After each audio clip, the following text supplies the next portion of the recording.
Welcome to the JV Media Digital Drop-In for April. This is Sarah, the lead instructor of the JV Media Institute, and I'm here as usual with Justin. Hey Sarah, hey everyone. So today we're going to be talking about keyword research and content marketing, and we're going to split this call basically in half. So at first I'm going to talk a little bit about the keyword research process itself and go over some main points. We're also going to look at some tools that I suggest you use if you're doing keyword research, and I'm going to give you some quick live demos of those tools, and then I'm going to provide you with some examples and checklists. For the second half of the call, we're going to let Justin delve into really how you then take the keyword research that you've completed and you utilize that to really develop a clear content marketing strategy. So I'm excited about today. This is a topic that I have actually taught about and talked about many times, and really at the beginning of my career in SEO, it was one of sort of my kind of very first service packages that I provided to people. And it was something that as a writer at the time was really fascinating to me, in how we could bring together understanding how people search for different things online and then develop content that would actually serve a purpose and have value for them. And I think over the course of 15 years of working in this field, what I've found is we are always moving towards making things more valuable, higher quality, and really trying to make the internet a better place in some ways, which is one of my key sort of driving missions in the world, right? Is how can we keep creating content that's really valuable and that people find useful and really understand what they need, so that we position ourselves to be there for those people when they are searching.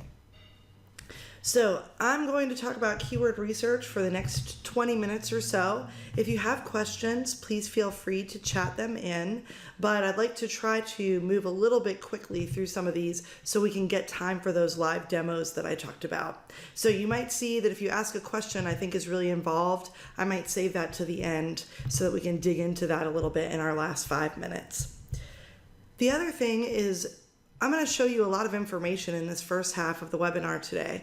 So just know you're probably not going to remember all of it, but you will get a recording of this webinar along with a download of all of these slides. So Jenna will be sending that out to everyone after the call, and you'll be able to go back over and listen to this again and follow some of my instructions if you decide to do your own research and use some of the tools that I suggest.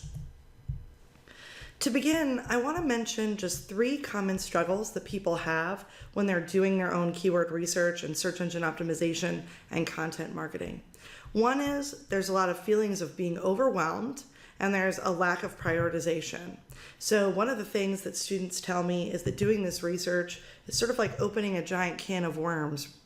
It gives them so much to think about that it can create almost this confusion about which direction do I go, or which, audience should I really start talking to first. So that's something common. If you experience that, it's really about just thinking about where do you have the most traction, which audiences do you already have some good energy happening with. They've already seen your website, or that the people coming to your website are already these types of people. It's really about making business decisions when it comes down to looking at all the options and then choosing a direction. So don't be afraid if you go into your own research and you have this experience. Most of us have that experience, and we really have to get clear with our goals, clear with our audiences, and make some choices, because we won't be able to target everyone at the same time. We'll have to build out our SEO in phases and go after different markets. The second thing that I think people are doing is they're often, when they're doing their brainstorming especially, and they're coming up with the terms that they want to research, they're thinking like the expert and not like the customer or the person that they're actually trying to reach. So it's really important to stand in your customer's shoes and to think like them. And I'm going to give you some tips about how you can help your brainstorming efforts become broader and to think from a bigger picture of what the people that you want to attract are actually trying to accomplish and searching for. And then the third thing that people do pretty commonly is they've heard in the past that you just have to stick your keywords everywhere on your website, or they've heard you just have to put your keywords into your metadata and you have to put it on the page as much as possible. So I just want to lay that groundwork that everything we talk about today is really to help us develop a content strategy that has really good value for people and attracts the people that are most likely to purchase our products and services or to support the work that we're doing as a nonprofit. So the goal is not to squeeze keyword terms anywhere or to hide them anywhere or to just, sort of formulaically shove them all in different places on the website and then Google will give you credit for that. It's really about thinking how your website can serve people, and by understanding what they search for and how they talk about things, you can figure out how to create different parts of your website that serve different purposes for your different audience members, and you can just do a better job of delivering the information, content, ideas, all the things that you want to deliver to people. You're just going to become better at putting this information out to everybody. If you can understand what it is that they want to accomplish, you can position yourself to be there to help them. So I just wanted to start with that because I think those are 3 common things that people run into with doing their own SEO. And it's important to know that everything we talk about today is laid on that sort of groundwork from my perspective. So one of the things that I do when I'm brainstorming, again, to sort of take that step to think like the customer and not like myself. So I often know a lot about what I do, the services and products I provide. I've been working in the field for a long time. So I am really not a representative of somebody that I may be trying to attract as a student or a client. So one of the easiest things that you can do to help foster this perspective is to just use Google search to generate ideas. And you can do this on Google search yourself, but I've just put together some screenshots to show you what this looks like. So as I type in any specific topic into Google, it's immediately going to give me this sort of drop down of additional topics that people have looked for in Google. And I can be broad, but it's even better when I'm more specific. So you can see if I type in the word business legal, it starts to say, are you looking to search for any of these things? Those are phrases that we know people search with the words business legal at the front end. I can also put in something more specific like business legal services. And now you're going to see that I get additional information. So I can suddenly see right away that there are people with online businesses that want support around that topic. There are small businesses who want support around that topic. You can also see that some people are looking for near me or an actual location, right? Or a name. So that's going to tell me as well that some people are looking for brands. As I've researched this just by looking at Google, some people are looking for things right nearby so they can probably make an appointment and go to the office. All of that gives me good information about when people are searching for things around business legal services, what are some of the top ways that they incorporate other words into larger phrases. This is sort of helping us understand the purpose of the long tail, right? So the long tail is phrases that are, 5 words, 6 words, 7 words, where people are actually searching for something very specific. And we can see trends in what things people are more specific about when we look at this. Just to give you some completely different topics to look at, red high heel boots. We can see people look for things like leather or lace, or for women, or thigh high. All of these are different styles. If we put in something like acupuncture, which is a service, we can see right away that a lot of people, Google understands if you're looking for acupuncture, you probably need someone in your really local region. And so it's immediately kind of telling us people look right in their city or town for that type of thing. If we just start to type in one broader word, like let's say I'm getting ready to search for a Mexican restaurant, you can see it'll start to pull out different things related to that topic. So if you take some of the broader and more specific terms and start to run them through Google, it's going to give you all of these related searches. And once you click return, if you scroll to the bottom, it'll give you additional related searches that relate to your initial topic. So again, just showing you some examples, you can do this with products, services, educational topics, whatever it is that you like. Also, when you're searching on Google, one of the really helpful things that you can do is read the little sections that say people also ask. So if I put in a question like how to do SEO, it immediately gives me questions that people also ask that are similar.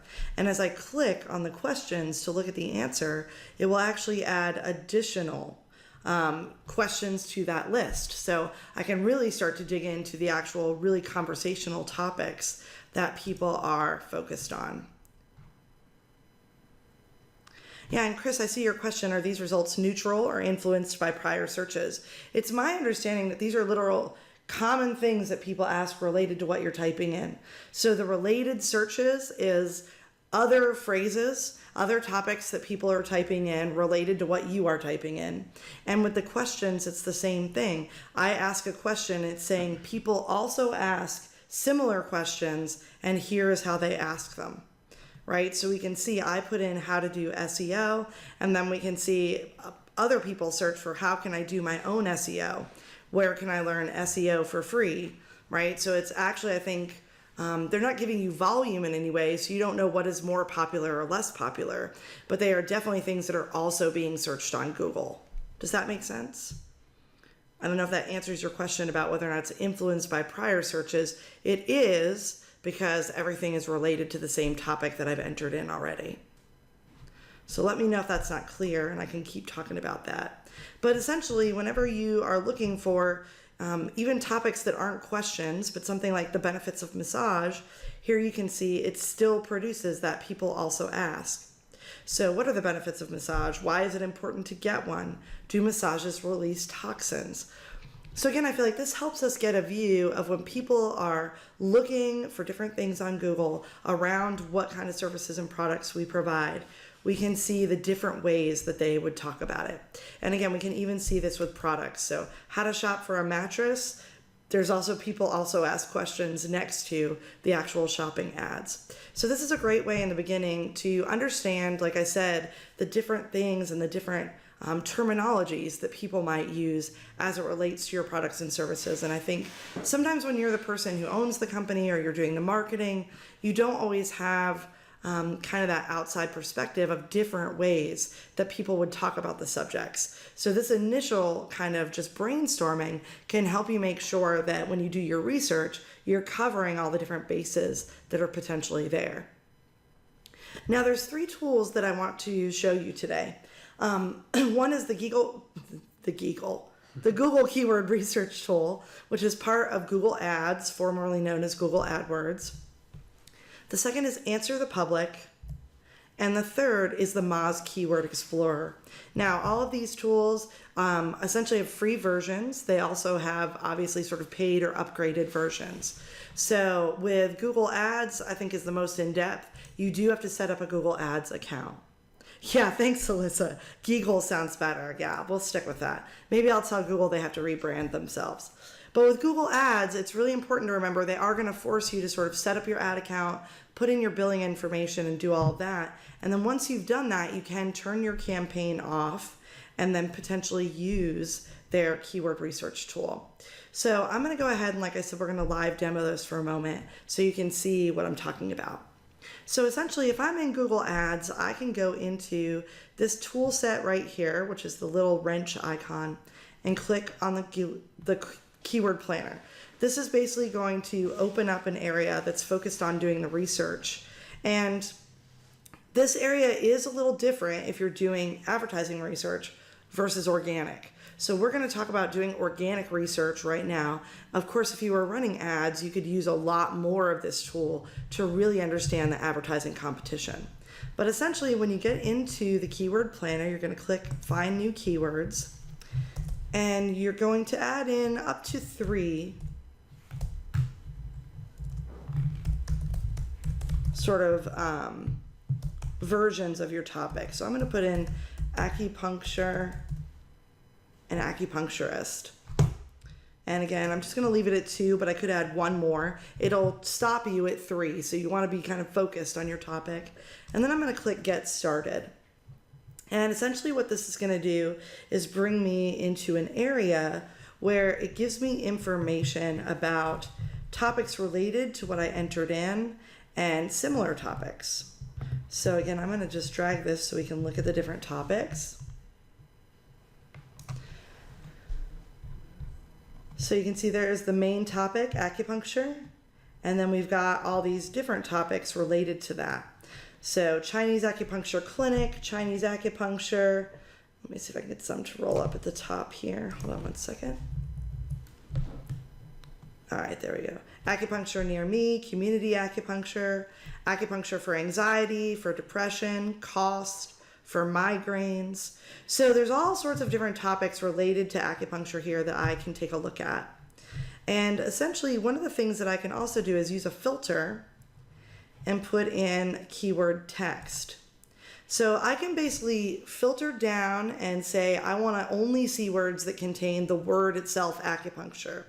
Or I can say I want to see things that do not include a certain phrase. And what that allows me to do is sort of flex the broadness or the more specific types of terms that I'm looking at. So essentially, this I use pretty frequently when I'm doing research, contains or does not contain, to filter out different things that may not work for me. So for instance, let's say I'm an acupuncturist, but I don't do work with any patients that have pregnancy. I can say I want to see phrases that don't contain that phrase, pregnancy, or that word. And I can add in other things. So you'll see pregnancy-related terms like labor. I could have that removed and it would start to filter out that topic because it isn't really as valuable for me. So that's how we kind of become more specific if we'd like to. Now, essentially, once I am actually working in here and looking at different topics, I can select any of these keyword phrases that I think apply to the work that I'm doing, and I can essentially create a keyword plan. So I am able to basically add this to the plan. It's usually defaulted to that. And then I can also say I want to keep things that are a broad phrase or exact match. So again, if I want to filter things down to be more specific so that they're more exactly a match to the phrase that I've entered, or add broad things. So like as we scroll through this with acupuncture, you'll see Chinese medicine as a related topic. And so it'll start to maybe pull in things related to that. I can sort of adjust this. And once I've adjusted all of these, I click add keywords. Now what this is going to do is essentially add it into a plan, and it's going to mark on my big list if they are in the plan or not, and then I'm able to go to my plan overview. And essentially I find this is just a really helpful tool for really looking at an overview of the different phrases that you've chosen. It's going to pull a lot of information around advertising, so the cost per click and things like that. And if we go back to our keyword ideas, one of the other things that we can do in this tool is target a location. So right now I'm looking at keyword phrases related to acupuncture, but as they are searched in Asheville, North Carolina. So I can remove this and add the United States. I can add any city, town. So I can do much more targeted research with this tool. And once I've created my plan, I am able to go in and download that plan into a spreadsheet. So again, this tool takes a little while to get used to, but these are really the basics. And my suggestion would be that you focus in on a specific topic. Don't try to do all your research in kind of one swoop. Really break down your products and services, pull spreadsheets around those different specific products and services. The other tools that exist are essentially answer the public, and we're going to do the same search here. This tool is free and it will limit the number of searches you can do per day. Then it has a paid upgrade. But essentially what this tool is specifically for is finding conversational topics around a sort of larger subject. So it's going to pull questions, comparison phrases, prepositions all around acupuncture and produce these great graphs for me. So now I can see that when people are talking about acupuncture, they're asking questions like where acupuncture originated, can acupuncture help snoring, how acupuncture helps pain, right? And as we scroll down, it gives us additional versions. So acupuncture with massage, acupuncture can reduce weight. These are all topics that people talk about online, right? Acupuncture to help sleep. And if we continue down, we then have comparison terms like acupuncture and weight loss, or acupuncture and reflexology, acupuncture versus TENS for pain. And then as we scroll down, we have this great alphabetical list of all these different topical pieces. And again, I can click here to download my spreadsheet. So this is not going to give you volumes like the keyword planner is. So inside of the keyword planner, like I said, we're going to get an average monthly search and all of the advertising competition to sort of see what is more popular, what is less popular, what is more competitive and less competitive. Here, we're just going to be generating a lot of ideas around how people talk about our particular products and services. And then Keyword Explorer is similar to basically the keyword planner. It's sort of an alternative. It's also something you can create a free account for. And when you run your Keyword Explorer search, you can click See All Suggestions. And it's also going to provide a more specific monthly volume, and sometimes it'll give you a relevancy score. But essentially, you're able to really see here, again, what are the more popular ways of talking about acupuncture, what are less popular ways when we look at average searches per month, and also what are related topics. So things like acupressure, things like meridians, right? But we can see there's lots of questions, again, that are reflected here. So Keyword Explorer also allows you to go ahead and download a spreadsheet. So you are able to download spreadsheets, and then you can create your own sort of master list. So here are a couple examples of keyword spreadsheets that have been created in the past. And essentially, let's see if we can view it here. It looks like we're having trouble viewing one piece of this, but there's essentially tabs here across the bottom. So I use a lot of the tabs inside of spreadsheets to organize the different products and services into topical areas. So here you can see we have this sort of about section, which are phrases that would describe an organic farm. But then we get into really specific topics related to organic farming. So organic certification terms, organic farming methods, how to start one. I believe we have a vegetables section. We have a fruit section. So again, in creating this, you're essentially looking at all the different ways that you would want to engage people through content. Things like organic farming and how to start a farm and how you're certified and licensed, but also your products, the vegetables, the fruits, the livestock, all the different things that you may be raising on your farm can be separated out into their own topical groups. So that's why we often use spreadsheets to create these really easy clickable sections so that we can reference these. And this is what allows us to see how are people searching for things. With the Google Keyword Planner and Moz, we get to see approximately how many searches per month, so we can see how competitive things are. And then we can kind of look for spots where we know that we have the opportunity to increase our organic search. Another sort of version of this that we use in the Institute is, essentially kind of breaking down again the same thing. So this is research that was done around our own industry. So we've got kind of a whole tab that just shows you all the different keywords that were found. But then we've also got these keywords organized into their own tabs.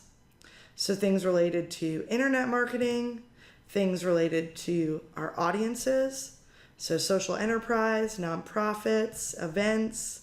Those are the different types of marketing that I know Justin's team likes to focus on. We've got a section about SEO and people who are searching for phrases related to that. We have one for social media. So again, this is so these master sheets can become really a reference point, and it allows us to really look at all the different topics that we could prioritize, and then to start making decisions as we build our content strategy to essentially go after terms that are actually valuable and have potential. So again, you can click on any of these tools to explore them yourself.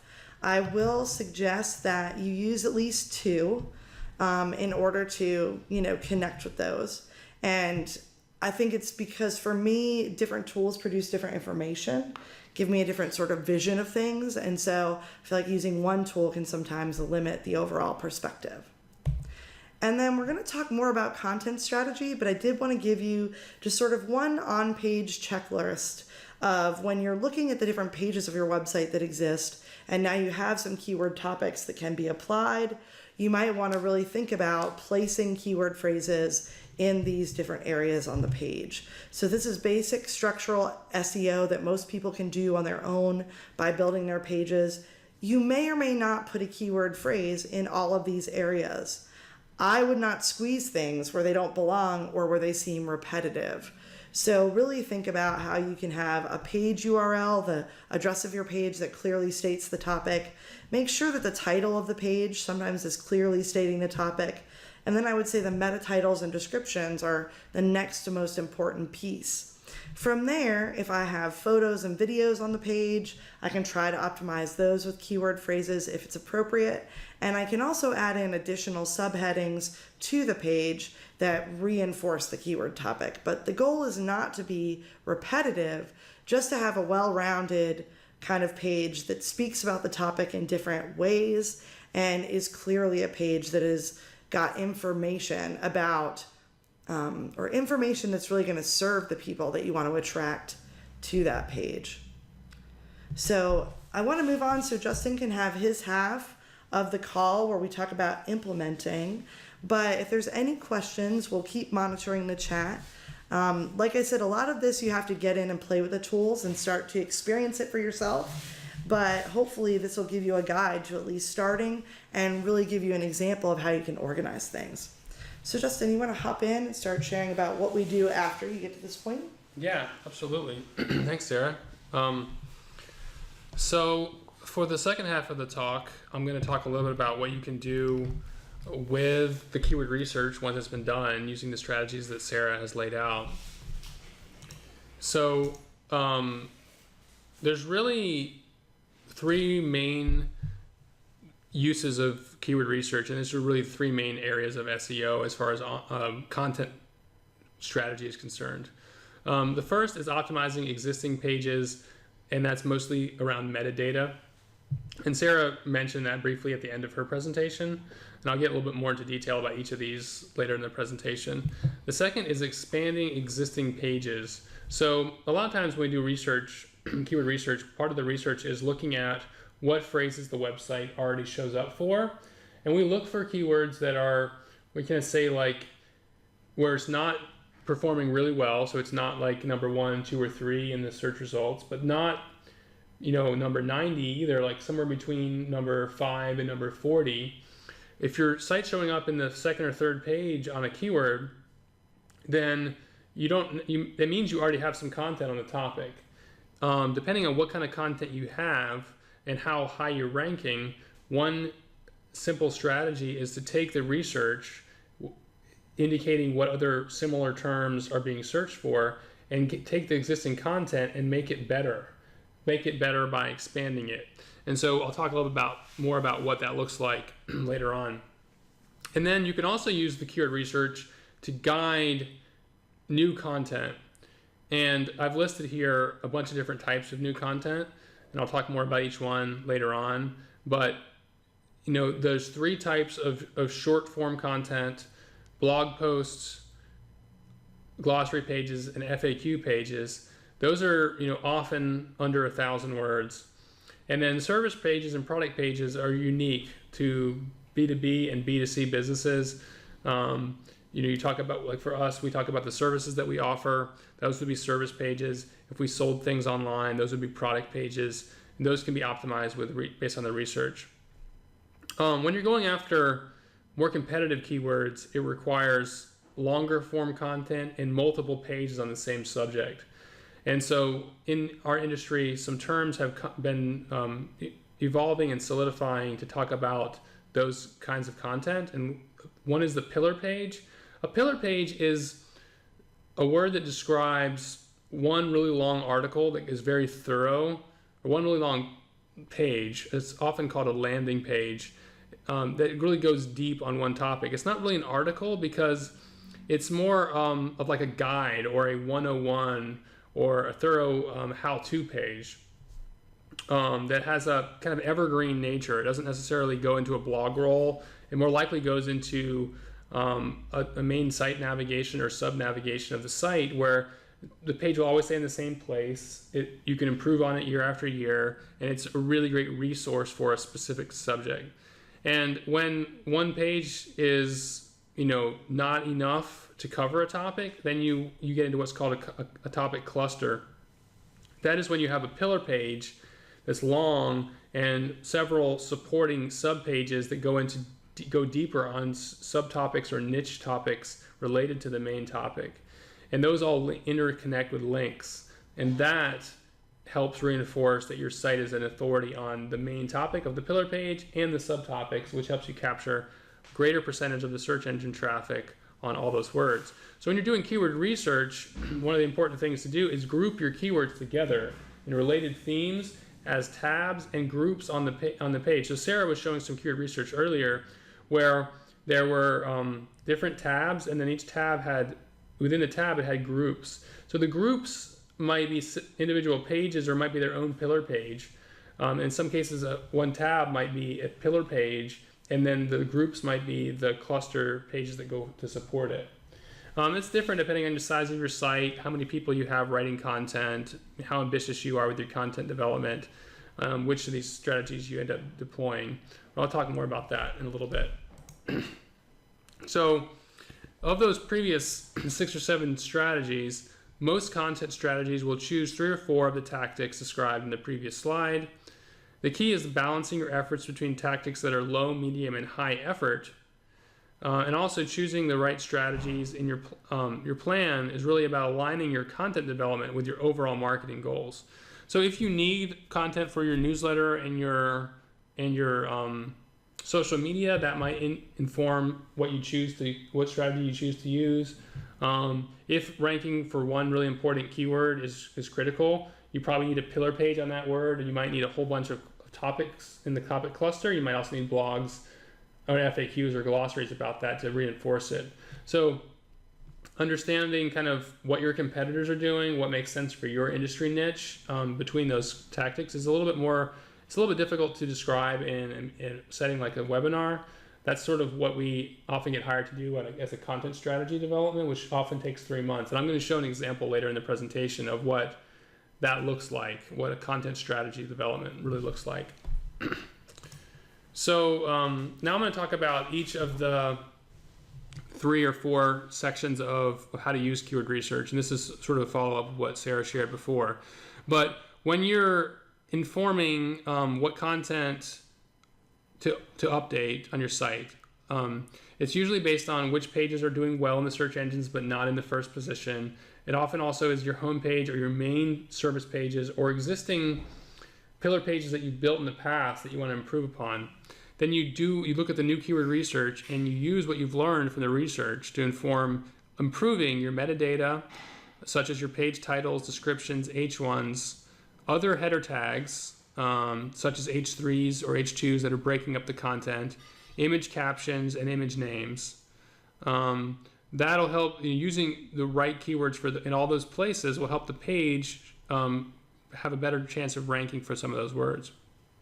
When you're looking to expand content, what you want to look at is adding new sections of the content. So taking a shorter page and making it longer. So if you have a page that's 300 words long and you got great keyword research about the topic, you might be able to add 3 or 4 more subsections, which are H3s, and each one might have another 100, 150 words, and maybe all of a sudden you have 800 words or 1,000 words with more variations of keywords, better use of the most important word, better use of it in additional new headers, which means that page is now probably a better candidate for the first page of Google than it was before.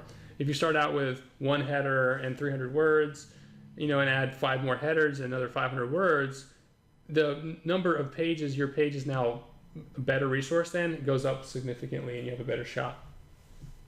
You can also take the copy that was already there and insert more keywords into it. You can add lists, add bullet lists, just edit the copy to make sure you're using the right words, and that's also can be helpful too. So sometimes when we're doing a content audit, we find content that is just written very non-strategically, doesn't have many keywords in it. It may have a good message, but if there's no keywords in it, it's not probably going to be found. It might still be useful for social, it might still be useful for people who find the website who are navigating, But when you're talking about content strategy, especially with this keyword driven, you need to make sure your keywords are mixed into your content, whether that's new or existing. So now we're talking about some short form content. This is content that can often be under 750 words, under 500 words, and still be functional. That can be things like list articles, interviews, trend articles, which might be talking about new words that are popping up in your industry, and getting out content about them up first. Niche topics, those might be topics that are not popular enough or don't have enough keywords in their keyword group to justify a pillar page. You might just put them into your blogging strategy. Write a blog and see if it starts to perform. That might indicate doing more work in that topic later, but for now you only have time and energy to do one blog about it. Or maybe a few blogs. Interviews is an opportunity where you can talk to an expert about the subject you want to be known for. That way you can weave the keyword into the questions you ask them, and that can be good content for SEO as well. Another strategy is creating an industry glossary. This is useful if you are doing, you're covering a topic that has a lot of unique words that are only relevant to your industry. And if there aren't massive educational websites already out there about the topic, you might be able to make some headway creating a glossary.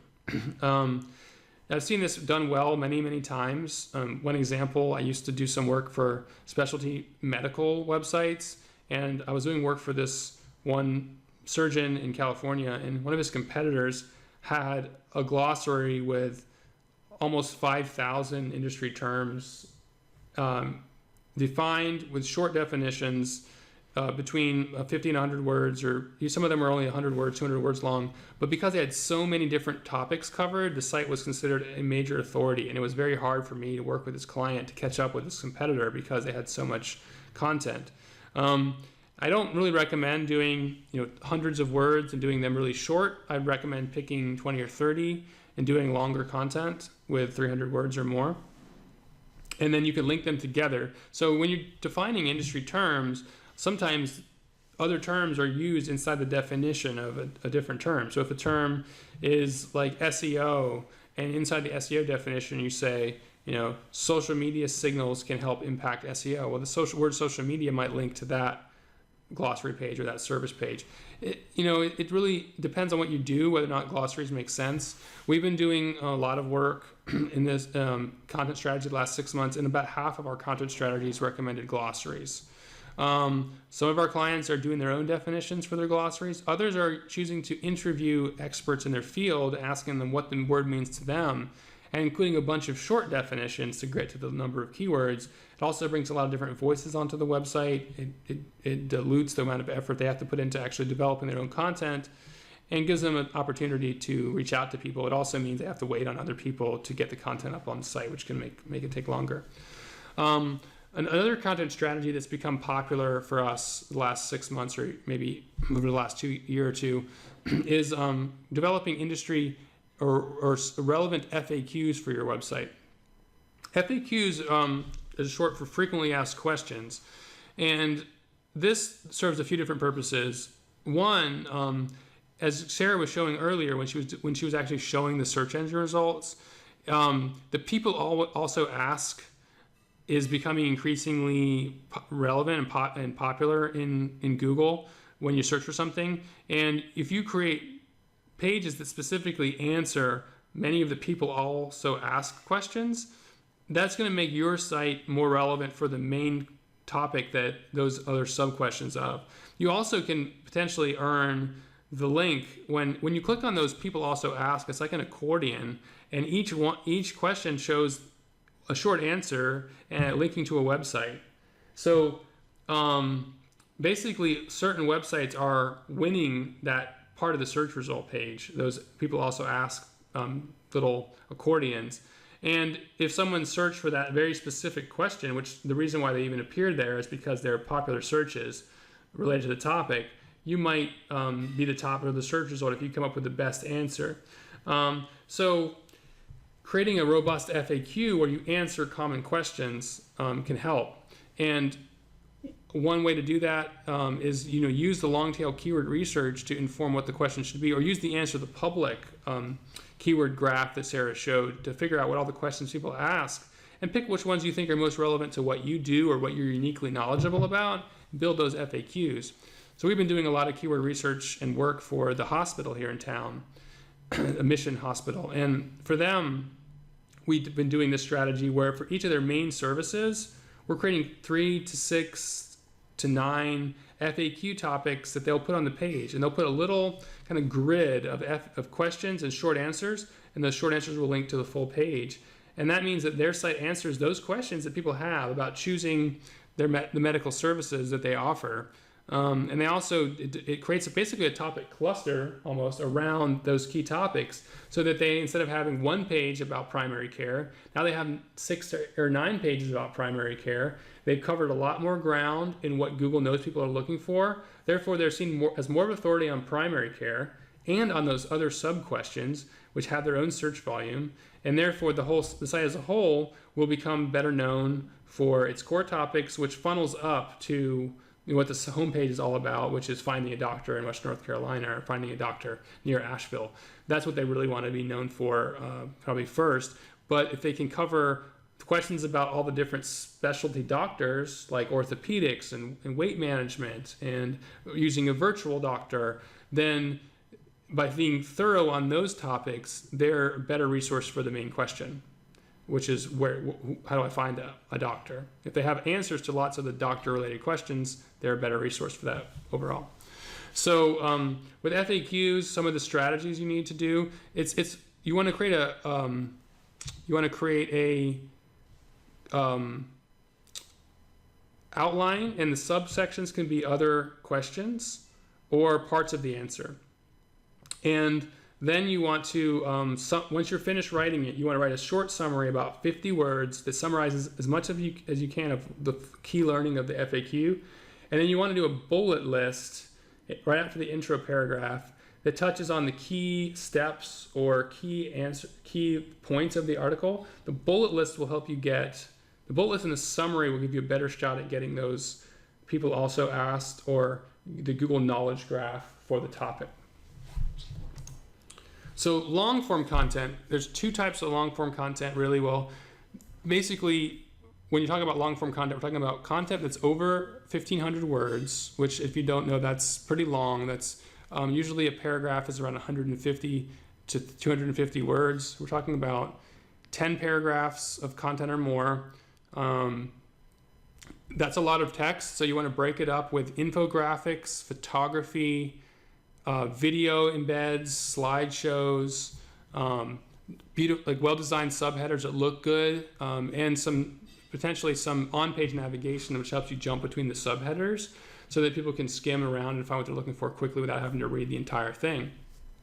You want to try to create the best resource on the internet for your topic that's on one page.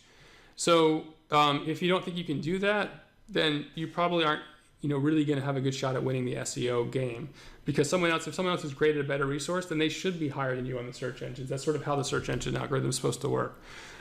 When one page isn't enough to cover a topic, then you want to create a pillar page first, and then sub pages that link off of it. So, for example, with the example of the hospital, their FAQ pages are their sub pages that support the topic cluster. In other cases, it might be sub-services, like primary care is a main service, and it covers general practice, pediatrics, and internal medicine. They're all sort of synonyms, but they could create sub-pages about those different services because they actually all have a lot of search. And those could be the topic cluster. So this is a graph from HubSpot, a diagram from HubSpot showing how pillar page and topic clusters work. So the pillar page is the center, and the topic cluster is the other content pieces that link, and the blue lines are links. So you can see that they all point back to the pillar page, and so they're linking between each other. And so you can have multiple pillars, and you can have 6, 10, 12 pillars on a website, and then those can be either in a drop-down menu or on the home page as major content topics, or in a drop-down menu at the top of the site. So here's an example. I'm getting toward the end of my slides. We did this content strategy for a nonprofit in New York called The Gin. We're finishing that up now. We've already delivered the content strategy. We did keyword research on the topics that they indicated they wanted to be known for, which is about 30 topics. We also looked at the competitors, their main competitors, and we pulled all the keywords that their competitors ranked for. And I looked at over 40,000 keywords and picked about 300 for them to look at.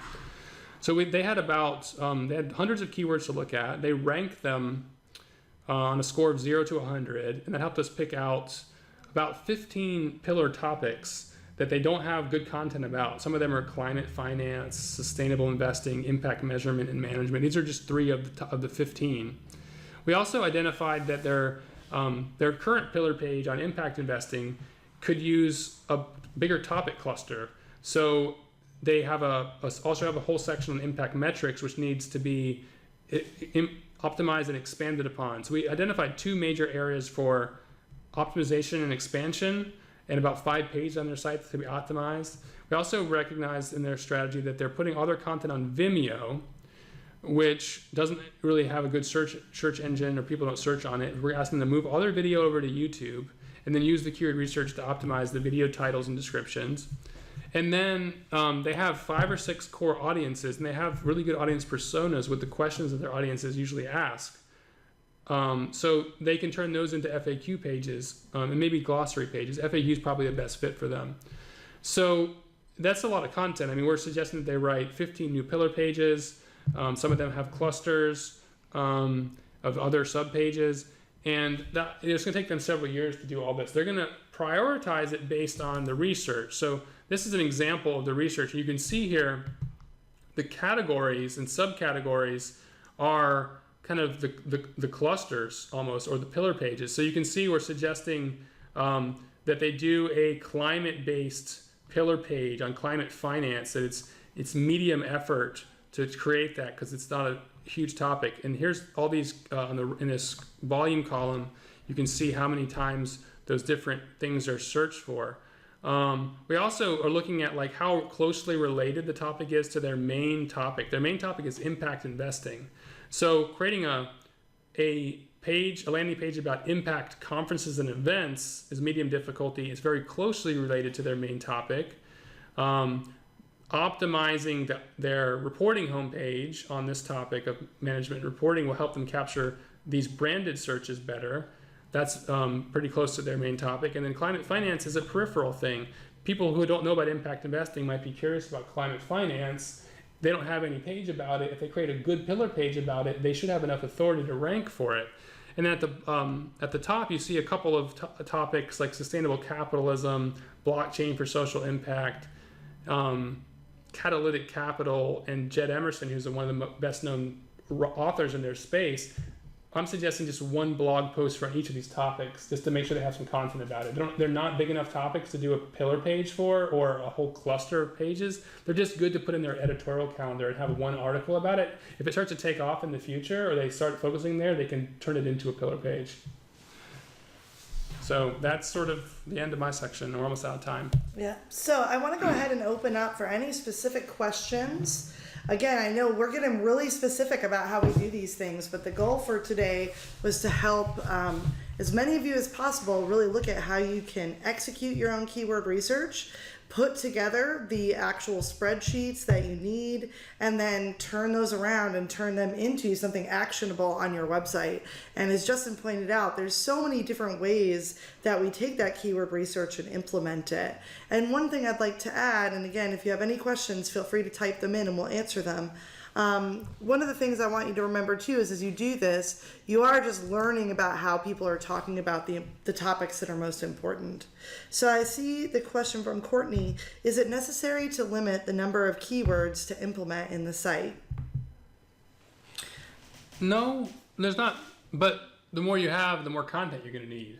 Mm-hmm. You know, if you want to do 25 pillar pages and you want to do 1,500 to 2,000 words each page could take you 10, 15 hours of work. So you're looking at, full time for several months to get the work done. And that's obviously no one's doing content full time. Very few people. Mm-hmm. Bigger companies might have 10 people working on content. And that's how HubSpot's able to generate 20 blogs a week and probably a pillar page every week.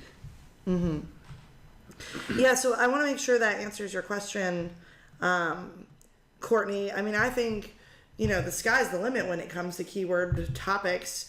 And I've definitely worked on projects where we put together enough topics for probably 2 years worth of content strategy. But I do think we have to do some of the things that Justin talked about so we can correctly prioritize the topics and the audiences. So again, you won't really be able to go after, every single idea that you come up with in the beginning. So you have to know kind of what Justin was talking about, which is which things are really closely related to what you do. So those people are more likely to convert, and which topics are maybe a little further out. And so you want to think about all of that as you start to actually create the content itself. And Glenn, I see your comment here. SEO presumes that sending people to a website is a good thing because it can lead to additional engagement and potentially a customer. But is there any research that speaks to the trend of overall effectiveness of SEO to lead to customer acquisition? Is it as effective as it used to be? So I think it's a great question, Glenn. I want to make a little bit of a distinction. One is that, do I think the old way of doing SEO is as effective? Absolutely not. And that's a big problem in our industry, that there's some sort of antiquated views of what SEO is. So I think if you're really up to date, though, with what search engine optimization is now, I definitely think that Google, especially as the leading search engine, definitely still offers an effective way to reach customers. Justin and I are working with people across the board that are getting customers from Google. They are converting those people, so they are an acquired customer at the end. But I think, a lot of people have misconceptions about how the search engines work now. A lot of people are implementing antiquated strategies, and so that causes an issue where you have people doing really ineffective SEO campaigns. But I don't really think that's because the search engines aren't a good place to connect with people. I think it's because the actual way that you're going about it is not up to speed with where we are in 2019, especially with the way that the algorithms are being run by artificial intelligence. So hopefully that makes sense, what I just said. I don't know of any specific studies off the top of my head, but I feel confident there are some out there that show, what kinds of companies are succeeding. And I could dig into some of that. In every single industry, every single keyword, some companies are succeeding because they're somewhere at the top of the search engines. If you look at Google, if you use Google Trends, you can see if the search volume for something is going up or going down over 5 to 10 years. So in some industry, there's some industries where there's less people searching for it now than there was 5 years ago, like whitewater rafting. It's not as popular as it used to be. So being at the top of the search engines isn't as valuable as it used to be. But there's other things that didn't even exist 5 years ago that get millions of searches a day, like blockchain and all that stuff. So there's so many. It's such a different equation for every business. Yeah. And every business has a different approach. Like we're doing okay on SEO, JB Media, for local searches in Asheville for what we do. We get lots of leads, but it's not where our best leads come from. Mm-hmm.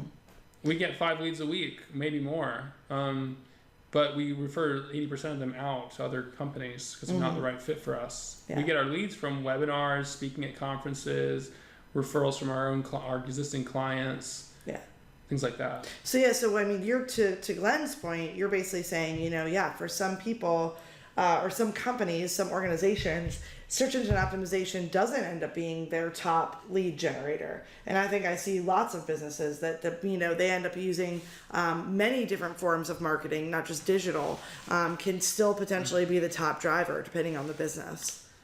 And then, Elisa, I see your question here. So it sounds like you can just keep building on the keywords as you grow and move as a business, right? Stay focused and not go all over and all about everything. And I just want to say, I do agree with that. I think that's actually critical. Like, if this client we have, the Gin, like, they're killing it for impact investing because they put all their energy over the last few years in creating great content about that one subject. Now their mission is shifting to be more broad. And they're like, what other topics are the most important for us to focus on? And that's what our research is indicating, helping them make decisions between words that to them seem equal. But one has more search than the other. One has less competition. So we can say, this is the best place to go next. But we also say, hey, there's 20 more topics within their main topic they haven't covered yet. Mm-hmm. If they did that, they'd be even stronger for that. So they're going to do a mixture of strengthening what they're already good at and adding new topics, which might take a lot longer to rank for. They might write a great page about climate finance, but there might be an entire website about climate finance out there that's like what they've done with impact investing. Their impact investing page is like 3,000 or 4,000 words long, and it's number one for most of the searches about impact investing. They have nothing about climate finance. There might be a great website that has like 20 pages about climate finance that's number one for that right now. They might be able to get number 5 on first page and get some traffic and build up their total traffic, but getting to number 1 might not be realistic. Yeah, and to your point, I just want to go back to Glenn's comment too and say, competition research I think is incredibly important in this world, because there are certainly different clients and students I've worked with where we are suggesting, or I am suggesting personally, that search engine optimization is not their focus right now. And it's because the topics that they really want to, rank for and that they've identified as most important, as Justin said, there's other websites out there that are already dominating that space. And if that's the case, we're going to have to look at the SEO options and say, okay, we may be able to build authority for your website, but it's going to take a long time to generate the results that you want because of the level of competition out there. And so if we're looking to acquire customers right now, then we can't rely on SEO to produce those results. So I just wanted to add that in, Glenn, as part of what you're talking about too, is I think one of the ways that you make that decision about whether or not you spend that time on SEO does have a lot to do with the existing websites out there, the existing competition, and really looking at the subjects that are going to bring you the most qualified people. And, exactly realistically, how long will it be before you are on the same level as some of those people? So yeah, and I see here, Glenn, if I'm looking for a CPA in Asheville, SEO is a no-brainer. But if I want to know the pros and cons of a CPA versus an online tax service, and I click through a long-form pillar page, that's very helpful. Do I just read that for the info and click off, or does it result in me wanting to work with that company? So this is interesting in what you're talking about, Justin, with the impact investing page. Are they able to see how many people are actually somehow connecting with Gin versus people who just come there and learn and leave? Well, they're a nonprofit, and their mission is to grow the impact investing movement. So if someone just learns a lot about it, they kind of got their mission accomplished. Although they're a membership organization, so getting people to join their membership is important. And getting people to join their newsletter list that might come to their conference is important. So one of the things we're sort of suggesting is that maybe they create a downloadable guide that accompany the long pillar page and get people to sign up. But to Glenn's question, if comparing the benefits of using a CPA to a tax service is a pillar page or a long FAQ, and someone reads it, then it really matters how you write the conclusion and how you implement calls to action on the page about whether or not you can convert any of the people who read it to become customers. If you get to the end of the article and say, hopefully I've convinced you that a CPA has a lot of benefit over online tax services, I'm happy to have a free consultation with you, and have a contact form on the page right there they can fill out and get a free consult, you're going to get some free consults probably. If it's ranking for the things you want it to rank for, or people finding it. If you just end it with like CPA services are the best, and then don't have an author about the author, there's no like clear call to action, then people are going to hit the back button once they're going to be like, okay, now I need to find a CPA, and they're going to go back and search for CPAs. Yeah. And you've educated them, but you haven't convinced them that you're their solution. Yeah. Well, and I want to say 2 things about that too. One is when you're working on content marketing, and we didn't have time to get into this today, but one of the core things we're looking at is what is the intent of the people we want to attract, and that intent needs to be merged in with the intent of the content. And that doesn't just have to do with the keywords. That has to do with the layout of the page, which Justin's talking about, and the actual design of the page. So a good example of this would be in the past when Leah Quintal was running the SEO department here, they worked with a client where they identified a blog post that was driving a huge amount of traffic into a website, but that blog post was basically designed just as a regular blog post. There was almost no call to action. It was just something people read and then left. It wasn't generating sales. And so what she proposed is that since that page was already doing well, that we keep the content, but we just simply alter the design and layout of the blog so that the blog posts became much more of a funnel for driving people in to shop and sign up for their newsletter and not just be an informational page. So this is where we think about things like informational intent versus transactional intent. And we really want to understand, okay, what is the intent of the person we're connecting with? What is our intent in providing this content? And then are we sure that the layout and design of the page reinforces that intent throughout? And this is where we just see that for some companies, education, just getting brand awareness out there, getting a page that people would link to, that's the core intent. It's more informational. For other businesses, organizations, it's selling a product, raising funds, getting people to buy tickets to something. And so if that transactional intent is apparent, we need to design the content in a way that supports that goal. So that really, I think, comes down to having this bigger view of content marketing and creating a website that actually serves a clear purpose in some way. And a lot of websites have both. They have pages that are purely informational and it creates more sharing and more linking, and they have pages that are more transactional when they are doing more specific campaigns around converting people. So awesome. Yes, and no, I can geek out on this stuff for hours too, Glenn. So thank you. I really love your questions and thoughts. I think there's a lot to talk about there, and especially in the SEO world, I think there's huge conversations to be had about what SEO is in 2019. And going forward, as voice search gets bigger, this conversation is going to continue to evolve. So thank you again for those of you who hung on for the extra questions at the end. But again, you'll receive a copy of this. Thank you so much, Hannah. You'll receive a copy of this presentation along with the recording. And don't hesitate to ever reach out, especially to me, if you have questions in the future. Thanks so much and have a great day. Thank you, everyone. Look forward to connecting with you again soon. Awesome. Thanks, Chris. Thanks, Elise. So glad to have all of you here. No problem, Hannah. And if you have questions, feel free to email me at any time. My email's right on the screen.